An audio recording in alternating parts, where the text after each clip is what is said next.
Thanks very much. So what I want to talk about in this presentation is a shift that's underway in language research in Australia, where linguists are entering into genuine research partnerships with First Nations communities and peoples. And in taking our lead from First Nations peoples, we're also discovering much more about how language and the human mind works. And in this talk, I'm going to be talking about languages of the Northern Territory, and in doing so, I'd like to acknowledge the language and people of Yagara and Turrbal nations in Brisbane, and pay my respect to all the Indigenous leaders in this room. It's been an absolute privilege over the last 20 years to be working with your languages, and of course I acknowledge a lot of the problems that come from non-Indigenous researchers doing work in this area, as Chelsea has talked about earlier. So of the 300 or so First Nations languages of Australia, around 45 languages have been spoken continuously since colonisation, and perhaps 14 of these have child language learners now. So the people that I work with in the Northern Territory have a real desire to document this knowledge and to pass it on to younger generations. And elsewhere in the country, there's a really inspiring renaissance of languages going on. There's many second language learners now, adults, children in classrooms, signage in national parks now. And all of this work has been relying on good archival materials and good partnerships, often with researchers such as linguists. These Australian languages are some of the most grammatically complex in the world. They embed social systems, cultural knowledge, ecological knowledge in grammars and unique ways that we don't see elsewhere in the world. Linguists like myself want to understand the genius of these languages and the way that they can contribute to theories of human language and the mind. So often these two enterprises, language revitalisation and maintenance and linguistic theorising, have been seen as separate, but I want to show you some examples of linguistic research that's being undertaken under the direction of First Nations communities, and how this work is contributing both to the sustainability of languages and our knowledge of how the human mind works. So I was very privileged at the end of my master's degree to have worked in an Indigenous-run language centre in the Northern Territory, where I encountered a language of families called the Ngurmanyapa languages for the first time. And these languages are some of the most highly endangered in the world, rapidly losing speakers. Back in the university system, through a number of ARC grants, international funding, a lot of resources through students and postdocs, these communities we've been working with to document these languages so that there are good records of them.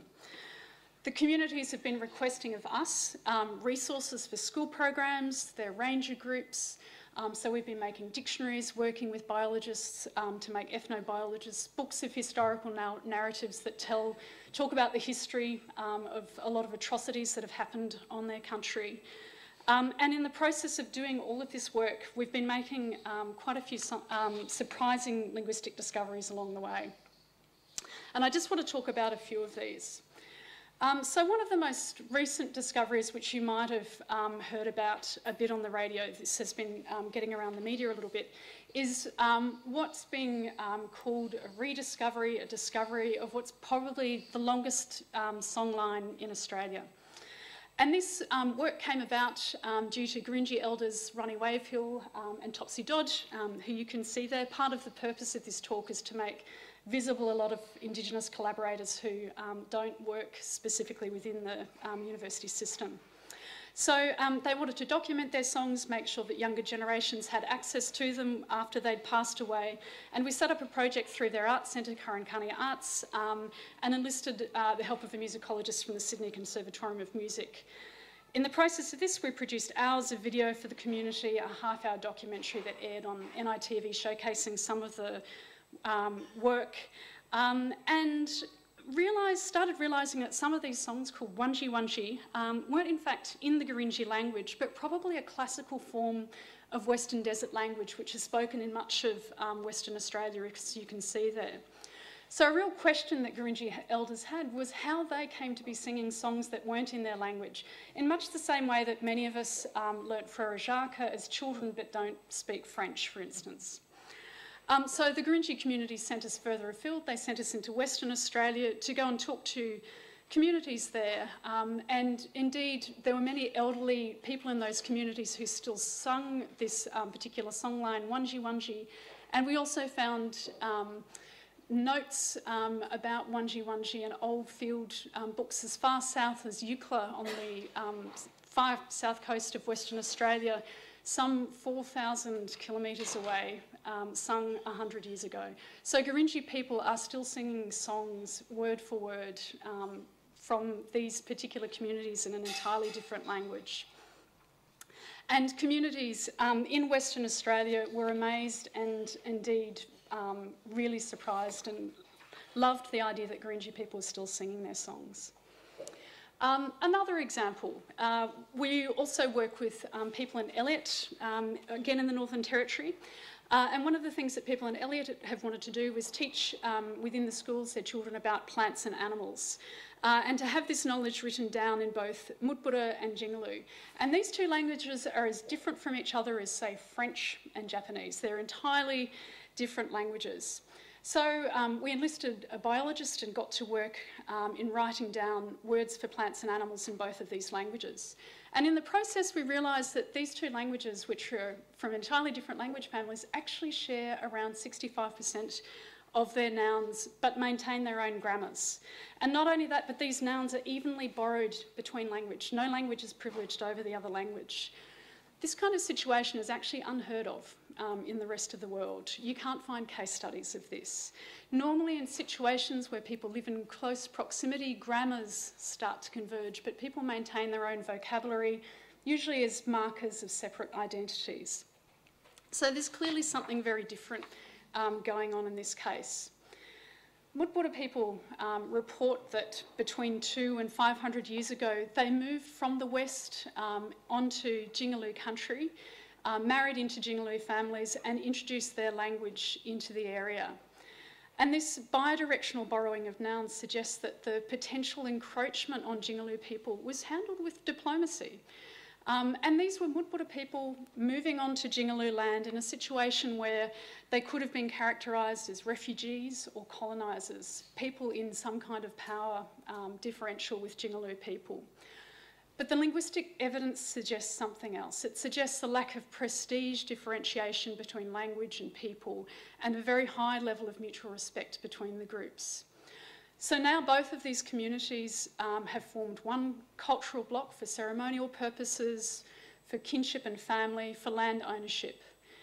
The historical details of how this happened is no longer remembered by the community, but the degrees of shared vocabulary suggest that the situation was handled with a political diplomacy that the rest of the world should be and probably would be quite envious of if they know this story. Okay, and the third case study I want to talk about is what's becoming increasing evidence for a human magnetic sixth sense. So this is a project that has again come from Gurindji people who are concerned about different parts of their knowledge systems that are not being well learnt by Gurindji children. And one of the systems they consider to be somewhat fragile is children's understanding of cardinal directions, so north, south, east and west. In the Gurindji language, there are 24 different ways of saying north and the same for south, east and west. Most Indigenous languages in Australia actually don't have terms for left and right and use cardinal directions to locate objects in space. So when I'm in the community, people will say things to me like, put the flower to the south of the Vegemite in the cupboard. Or they'll tell me that I've got a fly on my west shoulder. And of course, if I turn around, then the fly's on my east shoulder. It's a very different way of thinking about the world. And my colleague, Cassandra Algie, who you can see there, and I have been interested in how this attention to cardinal directions has cognitive effects.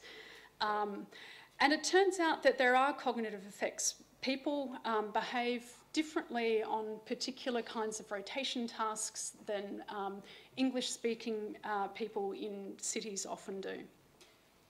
So this suggests that Gurindji people have a mental map of the world that is probably anchored in the trajectory of the sun, but is constantly in operation despite the time of the day, so whether the sun's up or down.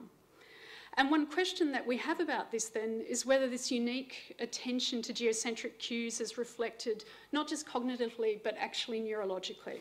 So essentially whether Gurindji people and maybe people elsewhere in Australia have what's called a hardwired magnetoreception system, a type of magnetic sixth sense which has been lost in most human populations as the result of so-called Western civilization, one of the reasons that we're here. So now there's a conscientious effort in the Gurindji community to literally teach children their place in the world. But we're also now talking to Caltech in California to set up a partnership to see whether we can explicitly see whether there is some sort of neurological basis for this magnetic sixth sense. So these have just been a few case studies of the sorts of work that we're doing with and alongside Indigenous communities in the Northern Territory, responding to the kinds of language aspirations that they have for their languages, and also making quite interesting and significant discoveries along the way. And I'd just like to leave you with some photos of some of the people that we've been collaborating with who are absolutely core to this kind of project work and who are largely invisible within university systems. Thank you.